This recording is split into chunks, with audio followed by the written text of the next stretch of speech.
এটা হচ্ছে আমার জিপিইউ, ঠিক আছে। এটা আমার জিপিইউ যে ফ্যানগুলো দেখছেন, এটা হচ্ছে ট্রিপল ফ্যানের জিফোর্স আরটিএক্স, ঠিক আছে, 3060। তো এটার মধ্যে RGB নেই ফ্যানের মধ্যে। তো আমি এটা কী করেছি জানেন, কাস্টমাইজ করেছি। এই ফ্যানগুলো সবগুলো ব্ল্যাক ছিল, কিন্তু এটা আমি কালারিং করেছি। আপনারা কী করবেন জানেন, একটা পেইন্ট মার্কার নেবেন, সাদা কালার পেইন্ট মার্কার নিয়ে আপনারা এই টাইপের যে ফ্যানগুলো আছে, এই ফ্যানগুলোর মধ্যে এই চার দিক দিয়ে কালারিং করবেন, এখানে কালারিং করে নেবেন। কালারিং করলে দেখা যায় সুন্দর একটা লুক আসে দূর থেকে, হ্যাঁ।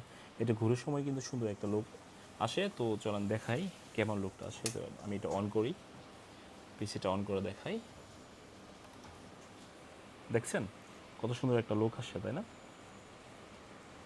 ফ্যানগুলো ঘুরতেছে এবং দেখতেও কিন্তু খুব গর্জিয়াস লাগছে, মডিফাই করা ফ্যানটা।